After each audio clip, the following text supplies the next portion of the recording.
ourselves. Dreams beat reality any day. By the way, I have to leave Squib out of the great careers scenario. Squib lived strictly from day to day and hadn't formed even the ghost of a plan that anyone had even heard of. Nev had plans.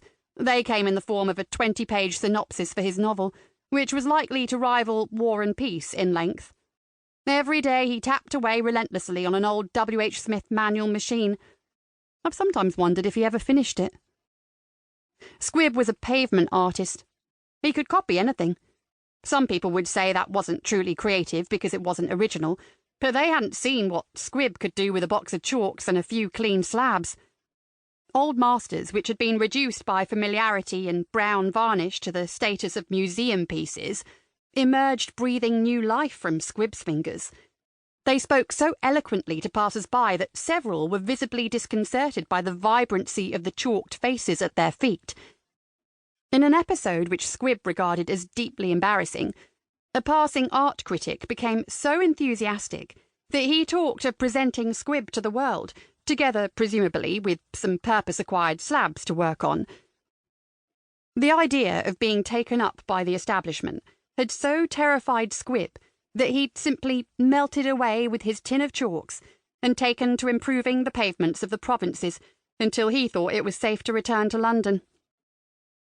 As for me, I still clung to my early ambition to be an actress. Life had somewhat got in the way. I'd dropped out of a college course in the dramatic arts. Since then, apart from some street theatre, the role of star of stage and screen had eluded me. I still hoped to make it some day. Short term, keeping the wolf from the door was enough to occupy me. That and maintaining an eye on the other two. We three had moved into the house first. Soon afterwards we'd been joined by Declan, a small wiry fellow with straggling shoulder-length hair and features like a good-natured elf. Both his arms had been heavily tattooed, a fearsome snake on one, a sacred heart on the other. He recalled having the sacred heart done, but claimed to have no recollection of the snake being tattooed. He'd woken up one morning with a monumental hangover, and there it was, crawling up his arm. "I thought I had the DTs," he observed. Sometimes he'd stretch out his arm and study the snake thoughtfully. I think it worried him. Declan had arrived as a rock musician without a group, owing to his former group's lead guitarist having been accidentally electrocuted while rehearsing in a church hall. "The poor sod's hair stood on end," Declan would relate with mournful wonder. "God rest his soul. It was bloody funny to see. Until we realised he was dead, you know. That sobered us up. We all stood round trying to remember how to do resuscitation while we waited for an ambulance, though we could see he was a goner. On top of which, the amp was just about fried and we hadn't got the dosh to buy another. Just then, would you believe it, a wee man came running in, mouthing off at us because we'd fused all the lights in the place. It pissed us off that much, him no showing any respect for the dead like it, that the drummer and I, we picked him up, kicking and yelling like a banshee, and dropped him out of the window. It wasn't a long drop, he bounced, but we got done for assault all the same." Declan played bass, and a bass player needs a group.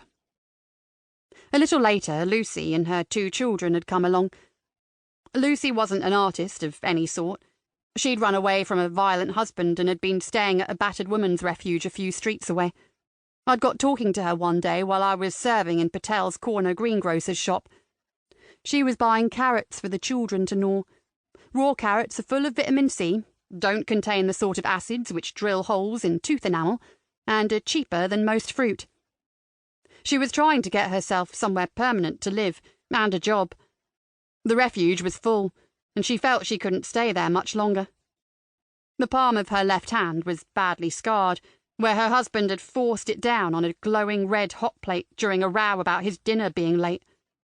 The scars were unsightly, and had impaired the hand's flexibility.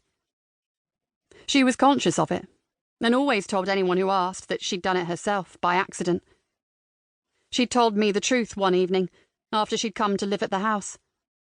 I'd expressed amazement that she'd stayed with him so long, and put up with so much abuse.